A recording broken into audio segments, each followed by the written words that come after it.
Ini kalian di rumah atau di pondok, Dek?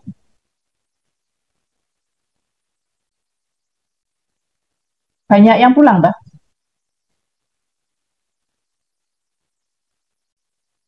Oh, lala pasti pulang minggu depan ya, pulang mana toh? Itulah boleh mulai-mulai nanti bikin. Kalau saya, kalau pengalaman saya dulu ya, kalau di rumah ya pasti jarang sih belajar. Maksudnya angel kalau mau belajar kalau di rumah. Kalau sendirian di pondok ya otomatis nggak ngapa-ngapain akhirnya belajar. Nggak tahu lagi kalau anak sekarang ya banyak kafe-kafe, banyak tempat main. Kalau dulu kan nggak ada tempat main. Nah, kita mulai aja untuk tulang aksial ya. Tulang aksial, kalau misalkan tulangnya apendikular dihilangi ya, jadinya tulang aksial itu cuma ini aja. Ini tulang apendikularnya udah nggak ada. Jadi tulang aksial itu mulai skal, ya nanti kita belajar itu mulai skal, vertebre ya, vertebre atau spine, itu mulai dari cervical, torakal, lumbal, ya. Kalau kokse bukan tulang aksial, yang seperti kemarin kita udah belajar ya, kokse itu termasuk tulang apendikular. Terus shoulder juga bukan tulang aksial, ya. Yang ini pelvis ini kan kayaknya di sentral gitu ya, kayak di aksial, tapi itu bukan termasuk tulang aksial. Jadi hanya vertebre, tapi eh, kafum torak ya, terdiri dari costae dan sternum itu termasuk tulang aksial. Jadi ini tulang aksial yang sudah dipisah dari apendikular hanya ini aja sih yang nanti kita pelajari. Tapi ini bukan hanya ya, mulai dari kranium ini aja udah banyak sih yang perlu diingat-ingat gitu ya. Ini kranium. Kalau kranium yang besar-besar tuh pasti semua udah hafal ya. Ada os frontal, os parietal, temporal, occipital itu sudah hafal semua. Tapi nanti ada bagian-bagian khusus yang mungkin perlu dinotis gitu ya.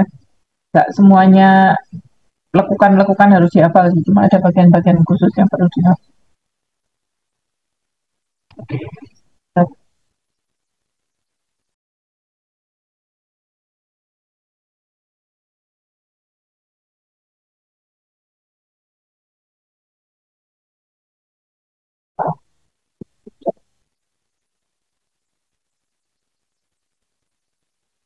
Nah ini tulang skal itu terdiri dari kranium. Kranium itu ya tempurung batok kranium ya, batok kepala itu. Terdiri dari uh, os occipital. Occipital kan cuma satu toh. Os frontal juga cuma satu. Yang ada dua itu parietal dan temporal ya, karena di samping kanan kiri. Tapi kalau occipital itu kan di belakang, satu frontal di depan cuma satu. Kemudian sphenoid dan ethmoid ini juga termasuk kranium. Jadi selain yang besar-besar ini ketambahan sphenoid dan ethmoid, dia itu melekat dengan kranium dan ikut membentuk otot apa tulang wajah sih sebenarnya. Terus kemudian untuk fasialnya ya, facial bone ini yang membentuk muka kita. Ya, ada maksila, maksila itu yang maksila, maksila itu pipi itu ya. Ada palatin bone itu yang di langit-langit ya. Nasal bone itu tulang hidung yang bentuk hidung. Kemudian inferior nasal concha ini juga tulang sih yang membentuk kafum nasi bagian bawah. Kemudian zygomatic bone. Kalau zygomatic bone ini yang membentuk pipi ya, arkus pipi. Kemudian lacrimal bone ini yang di bawah mata sisi medial itu tempatnya fossa lacrimal, glandula lacrimalis atau kelenjar air mata. Kemudian ada osfomir ya. Osfomir itu di tengah-tengah, di bawahnya nasal yang nanti akan berhubungan dengan palatum. Namanya osfomir. Kalau mandibula udah pada tahu semua ya mandibula. Yang kalian tahu biasanya maksila mandibula atas bawah ini ya. Kemudian arcus zygoma itu udah pada tahu lah yang membentuk tulang pipi. Kemudian ada juga tulang kecil-kecil ya. Itu juga bagian dari skal. Itu osioid. Terus kemudian tulang pendengaran itu di telinga tengah ya, kecil-kecil tulang pendengaran. Uh, Nanti akan apa? Ada nggak ya tulang pendengaran? Tapi itu nggak terlalu ini. Nah ini untuk skal sekarang ya atau kranium.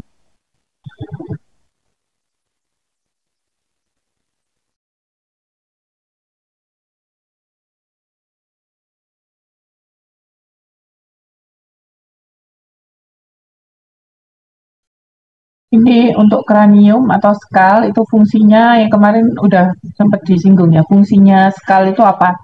Untuk melindungi brain karena brain itu lunak, gampang kebentur, kita gampang kebentur, gampang apa? Ya, ya kalau brain nggak ada pelindungnya gimana? Jadi fungsi dari kranium salah satunya melindungi otak, ya. Kemudian juga melindungi organ-organ, terutama nervus-nervus itu ya, karena di otak itu nanti juga akan keluar nervus-nervus. Jadi di situ akan terlindung dengan adanya skal ini.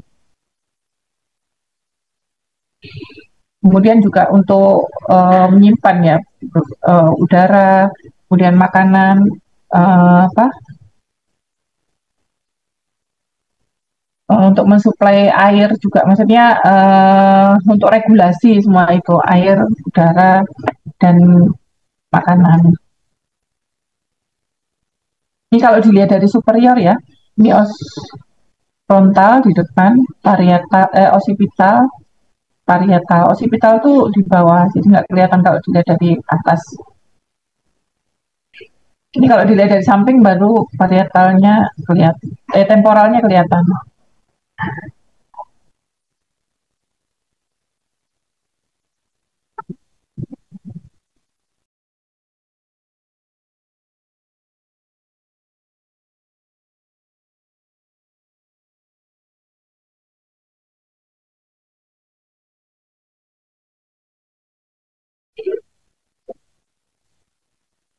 Ini os parietal dan os temporal ya. Kemudian ada sutura-sutura yang harus dihafalkan juga, yaitu sutura koronaria yang ada di depan ini. Dia eh, sutura koronaria ini yang memisahkan os frontal dan os parietal. Kemudian ada sutura squamous. Squamous ini yang memisahkan os parietal dan temporal. Jadi sutura-sutura ini mesti dihafalkan sih.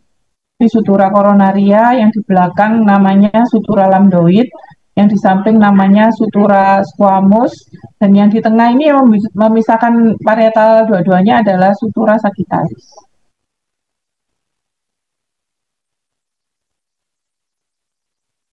Kemudian ini ada os temporal.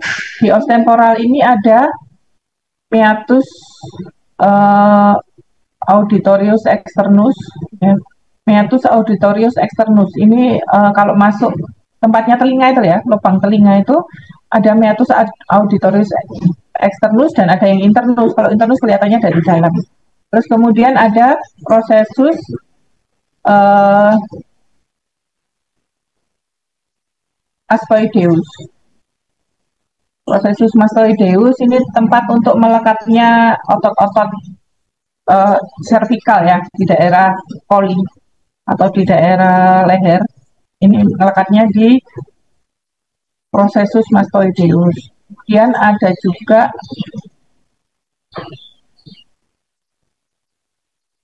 prosesus zygomaticus. Yang ini prosesus zygomaticus itu merupakan bagian dari mandibula yang belakang.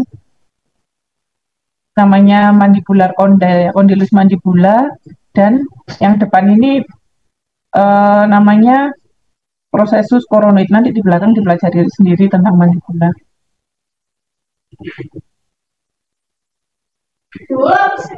Kemudian ini ada arcus zygoma.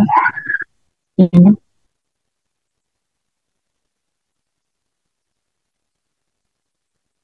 Ini kalau dilihat dari depan, kalau dilihat dari depan dari skal itu yang utama terlihat ya os frontal sama os facialis. Kemudian ada maxilla mandibula ini ya. Maxilla mandibula, kemudian orbita.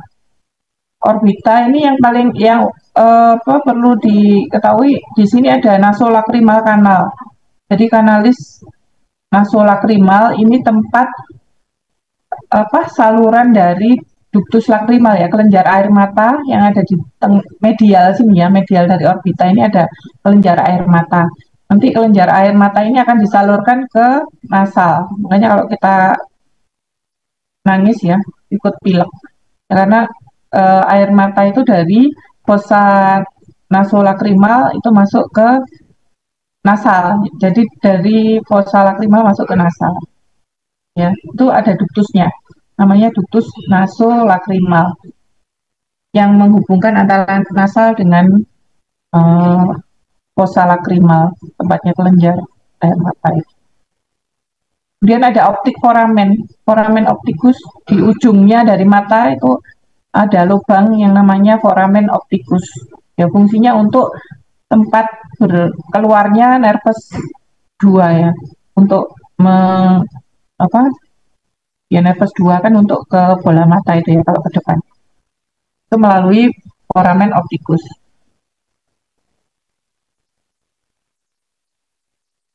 Kemudian ini dari bawah. Kalau dari bawah yang kelihatan occipital bone, ada foramen magnum. Foramen magnum ini lubang di tengah dari occipital bone. Ini tempat yang menghubungkan antara brain otak ya dan glandular analis. Jadi otak sama glandular analis itu kan jadi satu. Maksudnya terhubung gitu ya. Nah itu keluarnya dari foramen magnum ini glandular analisnya. Kalau glandular analis kan masuk tulang-tulang belakang gitu. Ada ovomer itu yang di tengah. Kalau dia dari bawah kelihatan orang makila ya. Kemudian os kumatika masih terlihat tulang itu gitu. Kalau kalian waktu di trakum anatomi itu sering lihat ini pasien rani ini bisa lihat osteoid ini asma. Kalau ini namanya masih beda ini ya. Jadi masih kita bisa tahu oh ini onios temporal, onios occipital. Tapi kalau nanti di ulang anak-anak ini ya nggak ada. Tapi ada saturasi ini masih ada yang kelihatan. Ini kalau slide-nya dibuka.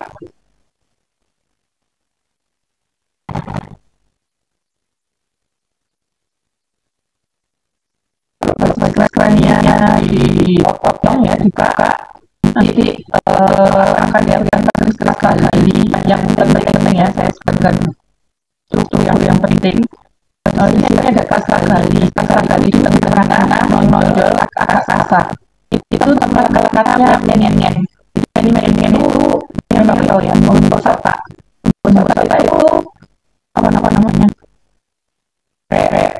kalau nggak kita katakan awal-awalnya mulai dari kristal gali. Jadi letaknya itu di kristal gali. Itu tempat melekatnya juga mata atau ini. Kemudian di sebelah pinggir-pinggirnya kristal gali kasar ini itu ada namanya fossa olfactori. Fossa olfactori itu tempat lewatnya nervus olfactorius. Nervus olfactorius itu untuk pembauan ya. Tahu ada apa nervus ya sampai 12. Belum deh.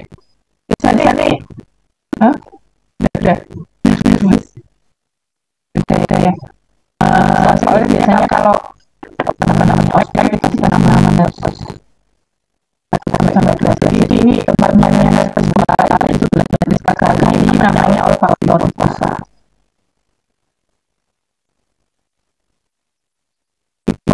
Terus sela tursata ini belakangnya ini ada namanya sela tursata ya. Di belakangnya ini kan organoid.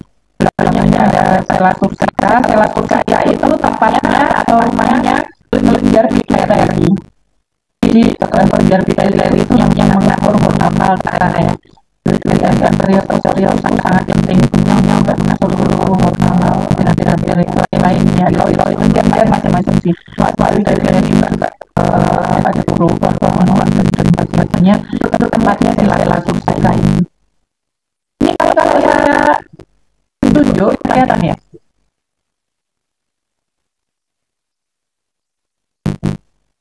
Ini adalah sela tursata tempatnya. Kemudian tempat luarnya spinal cord. Itu kalau yang yang penting itu nggak penting sih. Ada orang ini kepala rotundum spinosum. Dulu namanya ROS gitu ya. ROS jadi pernah bilang rotundum.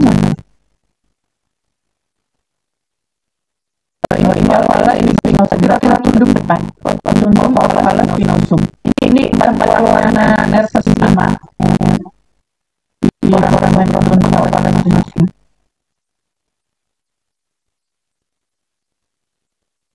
Ini kalau tadi dibuka ya, dipotong tengah-tengahnya.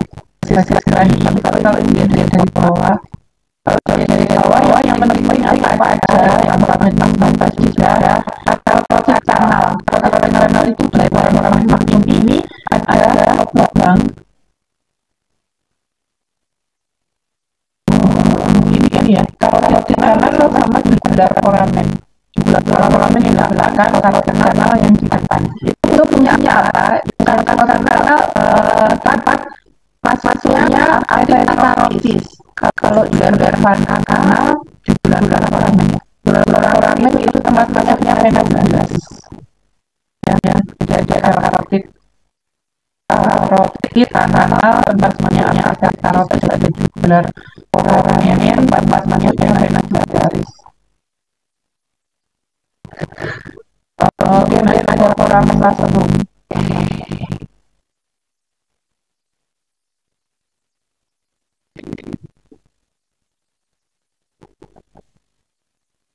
Orang-orang lacerum ini juga masalahnya dari karotis ya karotis itu nanti akan berdampak menjadi karotis interna dan karotis eksternal. Kalau karotis interna nanti akan melalui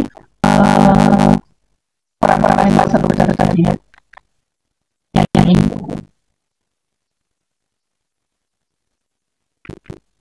Terus kemudian ya ada struktur yang penting juga yang harus kita tahu. Yang pertama adalah occipital condyle ini bagian dari occipital ini adalah untuk artikulasi ya atau sendi dan os atlas itu horizontal satu ini occipital condyle ini bagian penting juga. Dan ada processus thyroideus ini processus thyroideus.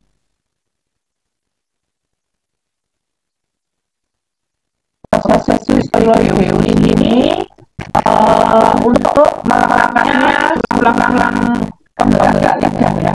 Jadi ada pergerakan dari tulang-tulang penggerak lidah itu di processus thyroideus ini. Kemudian ada mandibula fossa. Mandibula fossa ini adalah tempat nantinya berdiri dengan kondus mandibula. Di mandibula ada tulang-tulangnya. Mandibula dia bersendiri itu tempatnya di sini di mandibula fossa ini. Kemudian ada medial enamel pterygoid plate ini ya pterygoid plate itu bagian dari sphenoid bone. Ada medial pterygoid plate dan lateral pterygoid plate. Ini bagian dari sphenoid bone yang berhubungan dengan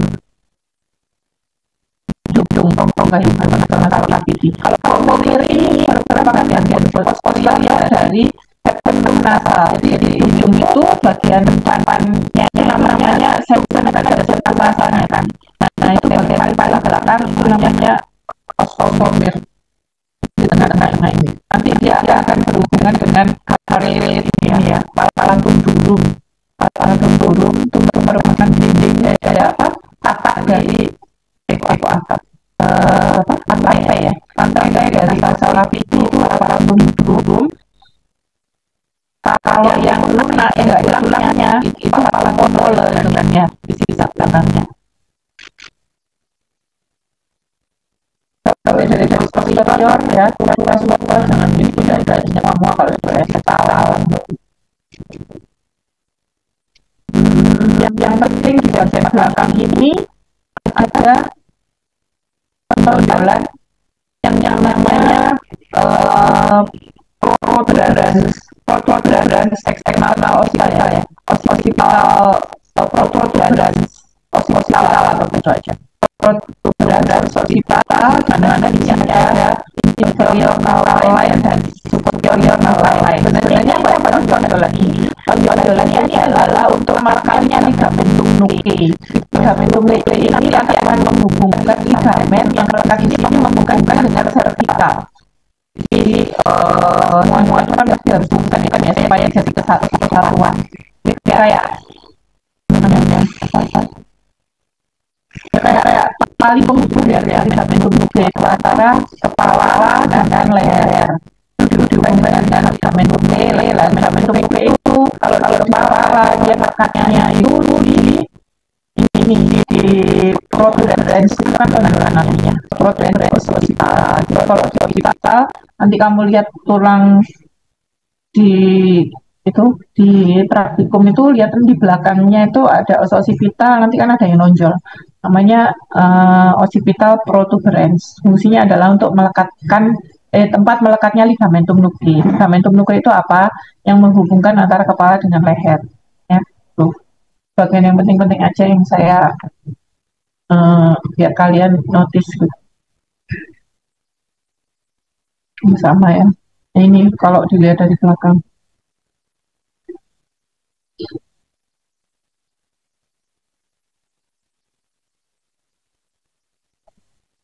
Sama.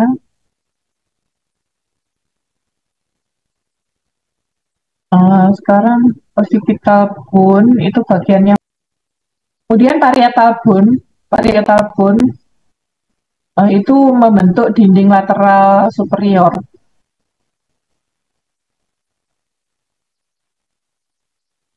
Parietal ya, ini parietal bone ini kan sini kan membentuk dinding sisi lateral dan sisi superior.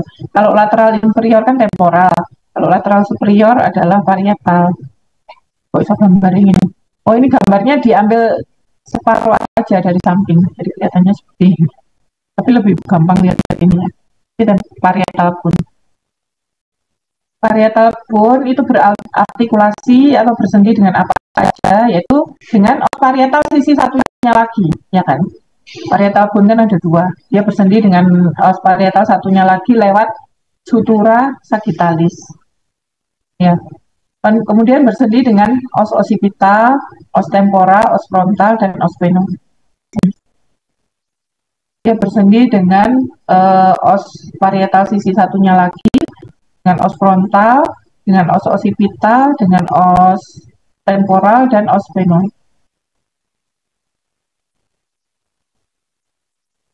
Kemudian frontal bone itu membentuk bagian depan, dan di os frontal itu ada sinus frontalis. Ya, sinus frontalis itu yang namanya sinus itu berarti suatu kavum atau lubang isinya udara.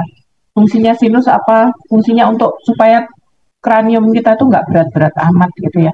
Kalau isinya tulang semua, kamu nanti nggak kuat kalau suruh belajar lama-lama karena kepalanya berat. Jadi di dalam kepala itu ada sinus-sinus, isinya lubang-lubang aja. Ya, sinus di os frontal juga ada sinus, namanya sinus frontalis.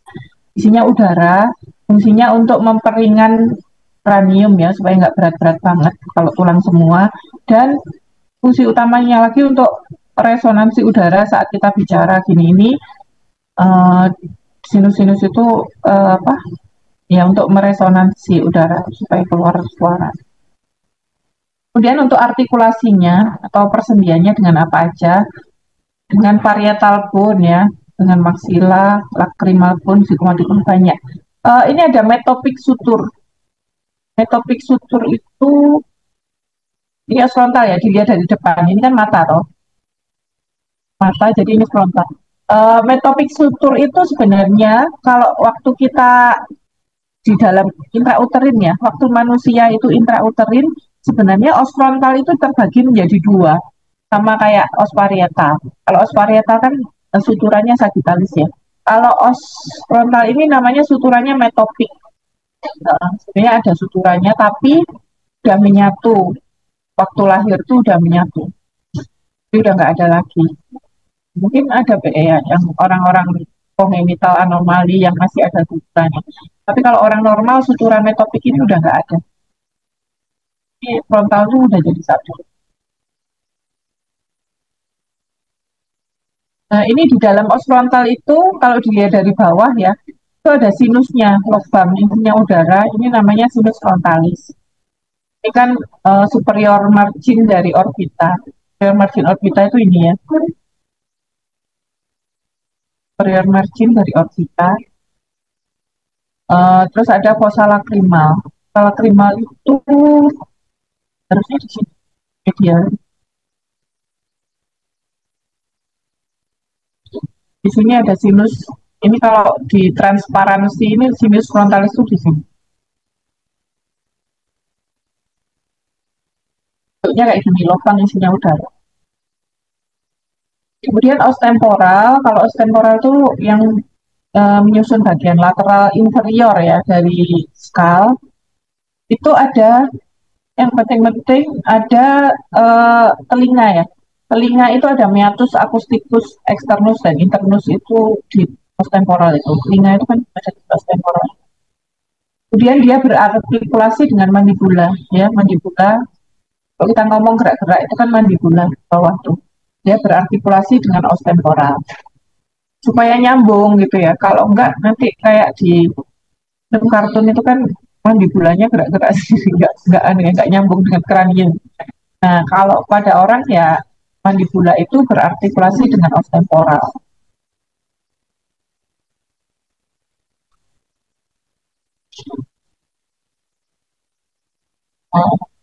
Nah, ini os temporal ya. Ini tulang temporal ini kalau dipotong sebenarnya seperti ini. Bagian pentingnya apa aja yang perlu diketahui adalah di situ ada meatus, acusticus, externus ya. Lubang telinga itu loh. Kalau lubang telinga itu kan ada namanya meatus, acusticus, externus. Kemudian ada prosesus eh, mastoideus, prosesus mastoideus dan prosesus styloideus. Kalau prosesus styloideus ini tempat melekatnya otot-otot lidah, penggerak lidah ya, namanya prosesus styloideus ini. Jadi melekatnya di situ origonya. Kalau prosesus mastoideus ini otot-otot di cervical tempat melekatnya. Kemudian di sini ada mandibular fossa. Mandibular fossa ini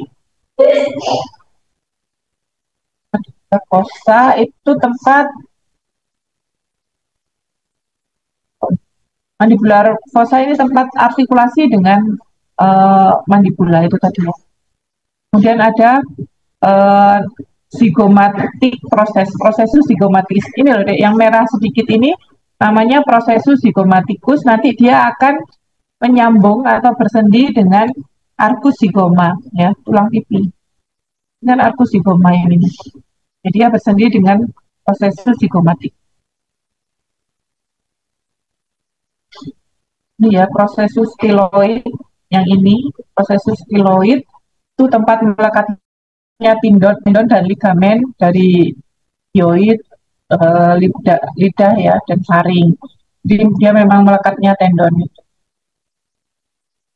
Kemudian auditory ossicle. Jadi di dalam telinga itu telinga tengah ada tulang-tulang pendengaran. Meatus incus stapes itu.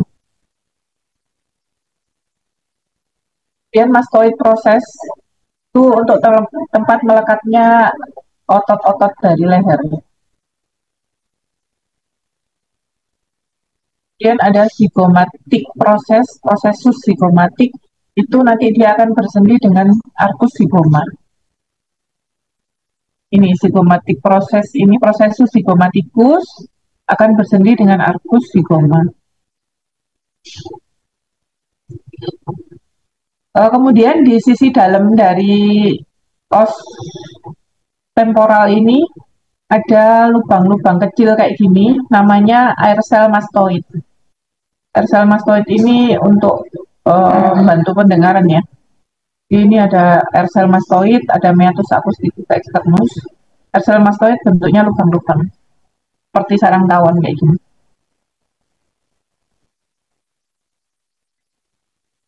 Kemudian osphenoid itu ada di belakang hidung. Kalau kita bayangkan, itu dia di belakang hidung, nggak kelihatan dari luar. Jadi dia di belakangnya hidung, artikulasinya banyak ya.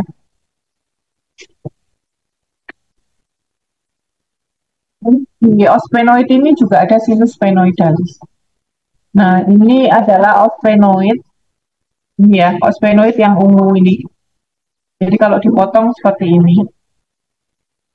Di sini ada selasesika itu tadi, tempatnya pituitary gland, ya, glandula pituitary. Ada kanalis opticus. Kanalis opticus kalau ke depan dia ke ke orbita kan ya. Ini tempat masuknya nervus 2. Kalau optic groove ini tempat menyilangnya dari nervus opticus. Namanya chiasma opticum ya. Nervus opticus kanan kiri itu loh. Kalau nyat kan hilang toh. Namanya chiasma opticum. Chiasma opticum ini tempatnya di optic groove ini. Terus kemudian apa lagi? Ini foramen rotundum ovale spinosum tadi ya. Spinosum ovale ini tempat keluarnya nervus 5. Nervus 5 itu yang akan menginervasi fasial. Ya mandibula masila juga ya. Pokoknya ke arah depan, ke arah muka. Kemudian untuk os sphenoid ini ada greater wing. Jadi greater wing ini yang lebar ini ada lesser wing. Lesser wing ini yang kecil. Greater wing dan lesser wing. Os sphenoid sebenarnya ya ini aja sih. Kalau dipotong dia di belakangnya hidung. Kalau kamu nggak bisa bayangkan karena nggak kelihatan toh dari luar di belakang hidung posisinya. Nah ini ungu ini loh. Ungu kalau dari luar kan nggak kelihatan. Memang posisinya di. Terus dia ada sinus sphenoidalis. Tempatnya sinus sphenoidalis. Kemudian ada os ethmoidalis. S ethmoidalis ini dia di depan dari sinus sphenoidalis ya. Sinus sphenoidalis itu di depannya namanya ethmoidalis. Dia membentuk bagian dari septum nasi dan membentuk dinding medial dari orbita. Ini os sphenoid.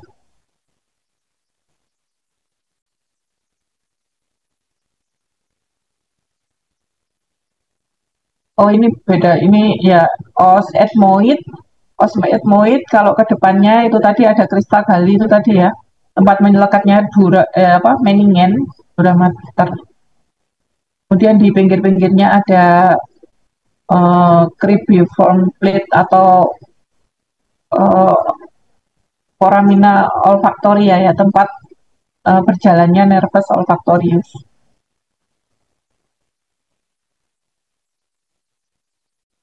Kalau kamu lihat di praktikum, pasti kristal gali itu kelihatan nonjol gitu. Tapi biasanya orang-orang ya mahasiswa ya, maksudnya ini nonjol ini apa fungsinya gitu, kadang kurang perhatian ya untuk tadi akadnya dura mater. Ini os maxilla, ya ini termasuk tulang fasial. Os maxilla, di os maxilla ini yang penting apa? Dia tempat ada namanya prosesus alveolaris, itu gusi itu loh ya. Prosesus alveolaris itu bagian dari os maxilla. Dia tuh tempatnya gigi bersendi, tempat nancapnya gigi-gigi itu namanya prosesus alveolaris. Kalau ditanya prosesus alveolaris atau gusi itu termasuk tulang apa ya, tulang maksila ya. Kalau yang bawah termasuk tulang apa, mandibula, beda.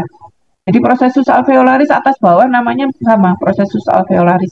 Tapi yang atas termasuk os maksila, yang bawah os mandibula. Apa lagi? Ini dinding bawah orbita. Terus di sini ada infraorbita foramen.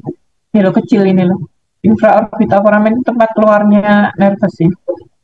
Terus apa ya? Nervus. Nanti ada di belakang. Nah, ini tulang fasial ya. Os maxilla kalau dilihat ini. Terus di sini ada arcus zygoma. Arcus zygoma tulang pipi itu ya. Arcus zygoma tadi bersendi dengan apa? Di temporal tadi. Nih, temporal uh, lupa aku. Arkusigoma bersendi dengan lihatlah kok lupa moro-moro. Udah sering aja lupa apalagi kamu ya. Nah, tadi. Nah, ini loh, ada yang ngomong proses zigomatik ya. Arkus mandibula apa? Tulang pipi tadi bersendi dengan prosesus zigomatik dari os temporal. Prosesus zigomatik.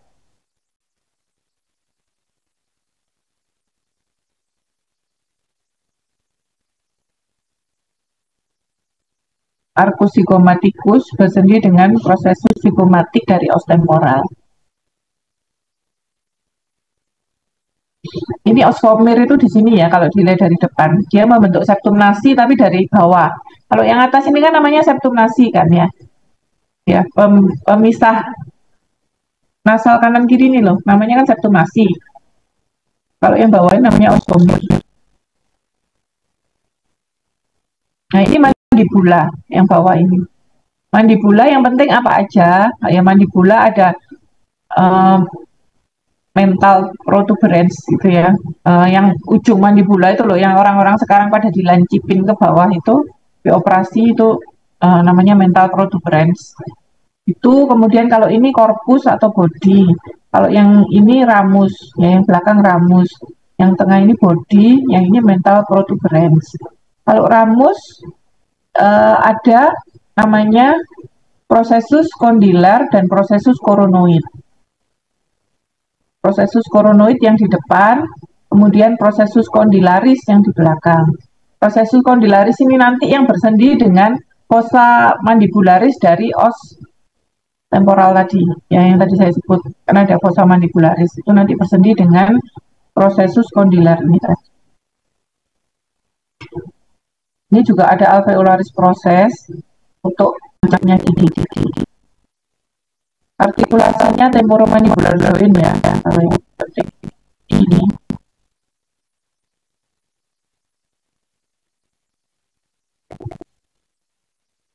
Kalau dilihat dari dalam itu tadi kan dari luar, dari depan. Kalau dilihat dari dalam itu ada depression itu kayak tonjolan ke dalam gitu ya. Itu tempatnya fossa submandibula. Submandibula gland. Jadi ada kelenjar mandibula di sini atau kelenjar air liur yang nempel di sini. Makanya posisinya tuh agak dekok ke dalam. Ada melohyoid line. Itu apa? Melohyoid line itu otot-otot penggerak lidah ya. Jadi ada line-nya, lekatnya di sini. Ini os hyoid ya. Os hyoid itu di sini.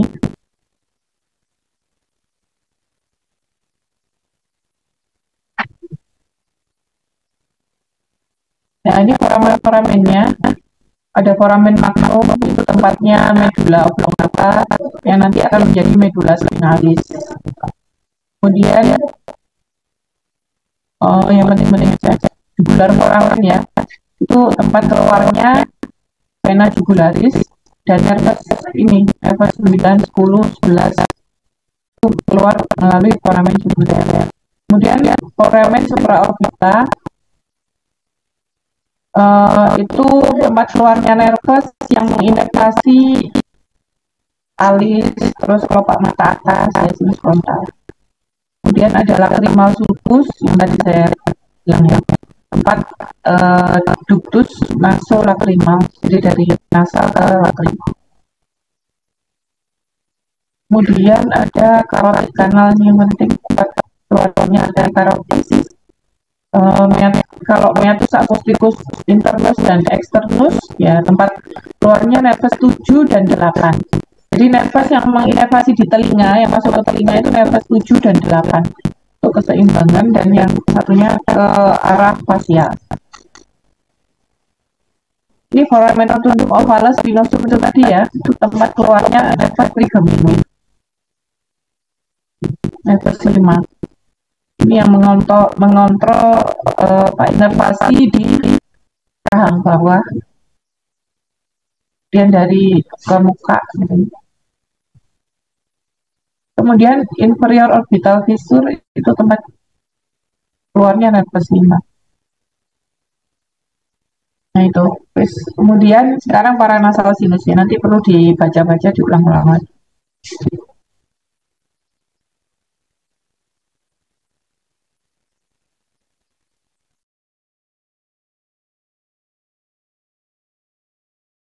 Oh, ini paranasal sinus ya. Paranasal sinus tadi fungsinya adalah untuk meringankan berat dari kepala karena isinya adalah udara dan untuk resonansi suara karena isinya udara itu tadi. Sinus ada 4 ya. Sinus frontalis ini, sinus ethmoidalis, sinus maxillaris itu yang paling gede ini ya. Sinus maxillaris ada di pipi. Kanan kiri ini namanya sinus maxillaris. Biasanya kalau temenmu ada yang sinusitis atau apa, dia biasanya nyeri di daerah ini dahi sama pipinya itu. Kalau sujud nyeri, kalau pagi bangun itu kayak bau nggak enak gitu ya. Ada cairan kayak ngeler gitu baunya nggak enak itu kemungkinan tanda-tanda sinusitis. Nah, sinus itu ada macam-macam tabin. Meskipun semester 2 ini kadang ditanya ya, saya sakit sinusitis saja nih, sinus itu tempatnya di mana sih? Paling nggak kamu bisa jelasin sinus, ya ada sinus frontalis, ethmoidalis, ya maxillaris, gitu. Sphenoidalis, kalau sphenoidalis yang tadi saya bilang di belakangnya hidung Kak ketok kalau dari sini belakang. Ini sinus frontal udah ya. Fungsi sinus selain untuk meringankan kepala tadi juga untuk menghangatkan dan melembabkan udara. Jadi udara yang kita hirup itu supaya lembab dan hangat itu juga nanti dialirkan ke sinus-sinus itu tadi.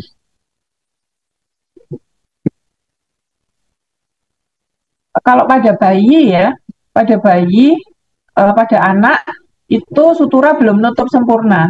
Nutup itu baru usia 2 tahun, 18 bulan atau 2 tahun tuh sutura baru nutup. Nah, sutura ini kalau belum nutup, dia ada namanya fontanella. Fontanella itu ubun-ubun itu loh. Kalau bayi kamu pegang denyut-denyut, tuh di ubun-ubun besar, ada ubun-ubun ada dua. Ubun-ubun besar, ubun-ubun kecil. Itu namanya fontanella mayor dan fontanella minor. Ya. Itu adalah tempat pertemuan dari sutura-sutura yang belum nutup. Nanti kalau udah 2 tahun dia nutup. Suaraku kok lama-lama habis. Bentar ya.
Kemudian sutura juga ada juga sih. Eh fontanel, kok sutura. Fontanella yang di samping ya. Fontanella sphenoidalis dan Fontanella mastoidalis. Fontanella mastoid dan Fontanella sphenoid di pinggir-pinggir. Tapi ini kecil. Yang paling ini ya Fontanella mayor dan minor.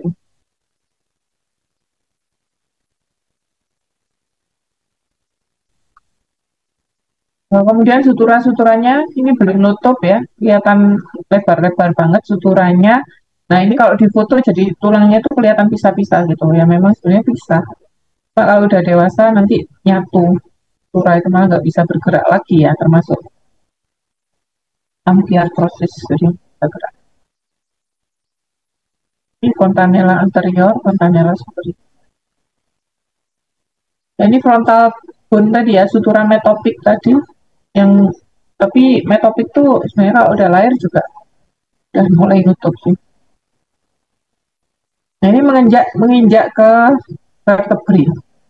Vertebrae, vertikal, torakal udah pada tahu ya. Jumlah-jumlahnya tahu semua ya. Vertikal 7, torakal 12, lumbar 5. Sakrum dan koksik ini fusi. Kalau sakrum jumlahnya 5, kalau koksik 4. Saling menyatu, sudah nggak bisa dibedakan lagi, nggak ada diskusnya lagi. Jadi pada sakrum dan koksik ini nggak ada diskusnya. Udah kayak satu tulang. Tapi aslinya ada 5, koksik ada 4. Masih kelihatan ininya sih, apa kayak tonjolan-tonjolannya itu masih bisa dihitung 4 gitu, tapi nggak terpisah-pisah. Kalau lainnya kan terpisah, ada diskusi intervertebral. Kemudian kurvatura, ya kurvatura itu normalnya yang vertikal itu agak lordotik, yang torakal itu kifotik. Jadi ini normal memang, nggak lurus, vertebrae nggak lurus ya. Vertikal itu lordotik, torakal kifotik, lumbar lordotik lagi, kemudian sakrum dan koksik ini kifotik. Nah kalau ya, biasanya eh, zaman sekarang tuh kan kebanyakan lihat gadget nunduk gitu ya. Lama-lama servikalnya ini jadi kifotik. Kalau kifotik nanti bisa menyebabkan HNP atau penonjolan dari diskus ini yang menyebabkan nyeri ya, nyeri bahkan tetraparese atau empat empat ekstremitas itu bisa parese. Ini memang servikal itu eh, harusnya dipertahankan posisinya bukan untuk nunduk terus-terusan, karena dia posisinya agak lordotik. Kalau kamu nunduk terus kayak gitu ya, lama-lama dia bisa kifotik, ini nggak normal. Jadi normalnya harusnya sedikit lordotik.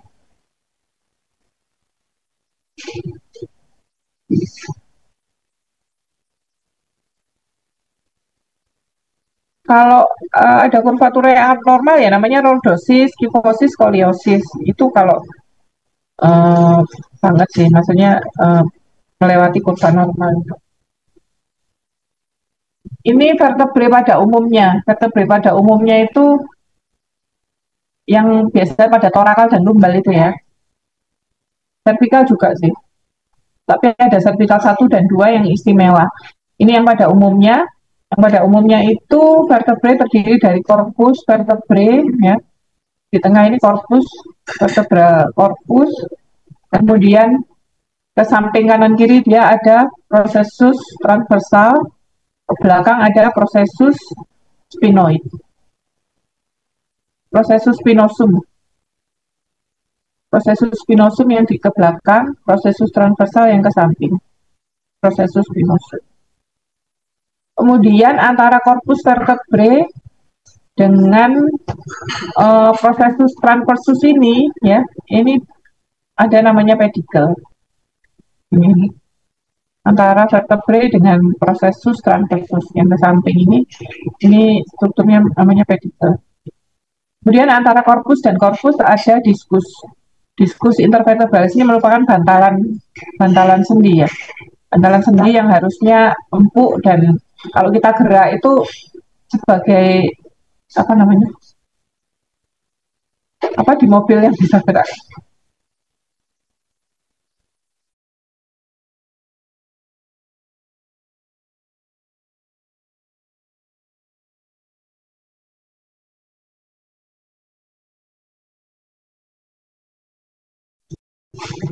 Ya ini apa empuk ini kalau kita gerak bisa jadi shock breaker gitu loh ya. Jadi apa nggak saling bergesekan antar tulang. Kemudian diskus intervertebralis ini kalau kita ambil ya, kita lihat itu di luarnya namanya annulus fibrosus, itu jaringan fibros yang kuat yang di pinggir-pinggirnya ini yang melindungi nukleus pulposus. Nukleus pulposus ini kayak agar-agar di bagian tengah. Jadi stopbackernya ini terlindung oleh annulus fibrosus. Ya. Ini namanya diskus intervertebralis. Annulus fibrosus yang di luar-luar ya ini Kemudian nukleus pulposus yang di tengah isinya gelatinous, jadi gelatin kayak gelatinnya kayak squishy gitu ya mungkin ya.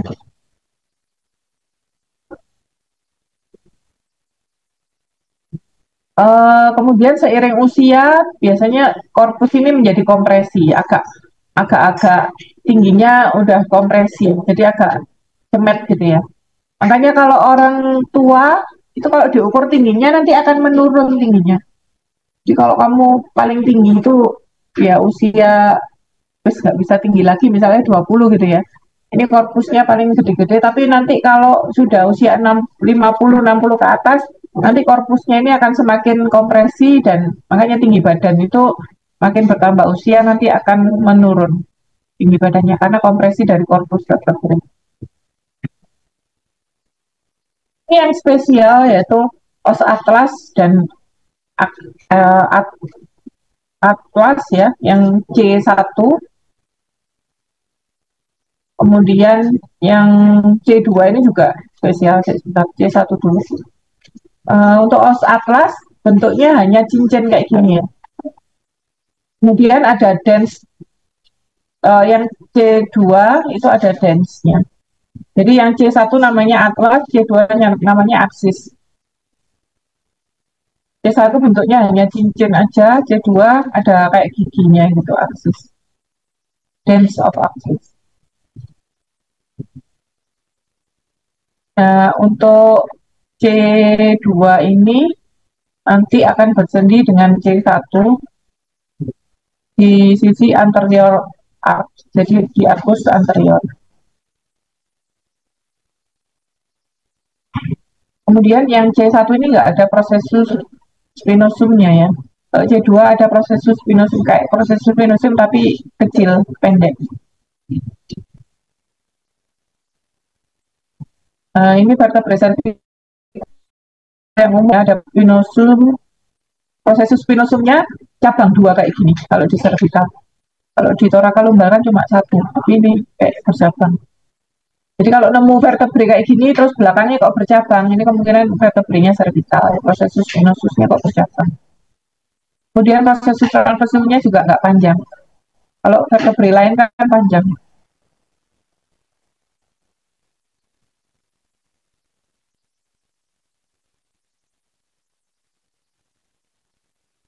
Nah, vertebrae lain kan prosesus spinosusnya satu, nggak cabang. Kemudian prosesus transversusnya panjang.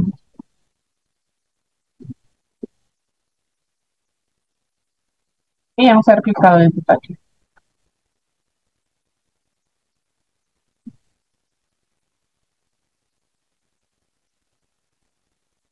Oh, kalau cervical, ya udah ya. Terus ini ada prosesus articularis superior dan prosesus articularis inferior ya. Itu fungsinya adalah untuk bersendi dengan vertebrae di atas dan di bawahnya lagi. Nah, ini antara vertebrae body dengan prosesus transversus ya, yang ke samping ini sebenarnya yang ke samping. Ini namanya pedicle.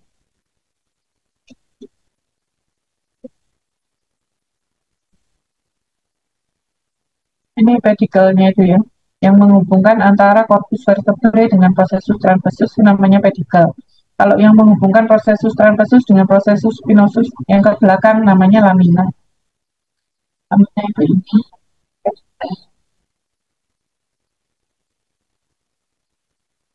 Pedicle ini penting ya, karena biasanya kalau ada metastasis itu kan seringnya ke spine, ke vertebrae.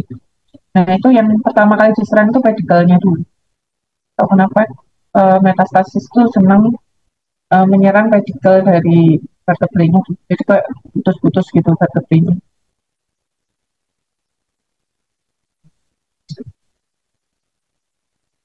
Kemudian ini vakum torak gampang ya. Vakum torak ada 1 sampai 12 koste. Kemudian koste ini tulang keras kan ya. Kecuali di costocondral ini dia cartilage. Kenapa dibuat cartilage ya supaya bisa artikulasinya bisa bergerak, masih tetap bisa bergerak gitu ya pada saat inspirasi dan ekspirasi. sternum, kemudian tulang rusuk itu ada yang true true ribs ya, tulang rusuk sejati itu 1 sampai 7.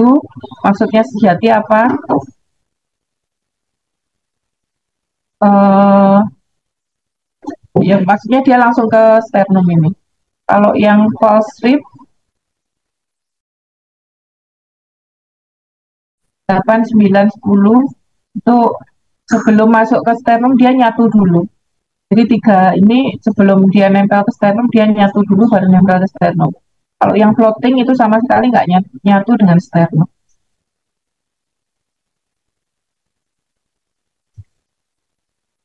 Ini sakrum, ya sakrum nyatu, kita udah nggak bisa lihat diskusnya lagi, nggak ada diskusi intervertebralisnya. Kemudian koksik juga ya, ekor.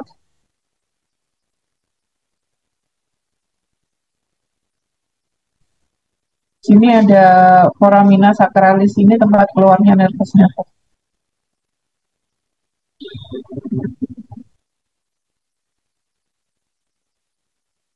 Sakrum dia bersendi dengan os ilium ya dari koksi.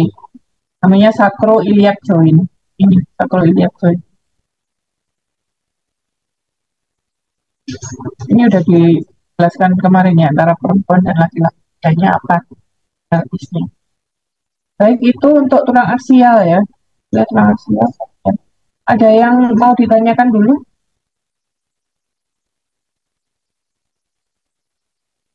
Tapi tolong dipelajari lagi, dibaca-baca lagi ya. Yang terutama ya skal sama vertebrae ya lumayan banyak. Tapi yang paling banyak skal itu tadi. Dilihat-lihat gambarnya lagi. Terutama struktur-struktur yang penting ya, nggak harus semuanya dihafalkan sih. Maksudnya struktur-struktur yang penting itu paling nggak harus tahu. Terima kasih. Nggak ada yang bertanya ya. Kalau nggak ada, saya rasa cukup ya untuk kuliah hari ini. Perlu direview ulang berkali-kali ya, dia reviewnya. Saya akhiri ya, semoga bermanfaat apa yang kita pelajari. Terima kasih. Kita akhiri. Assalamualaikum warahmatullahi wabarakatuh. Waalaikumsalam.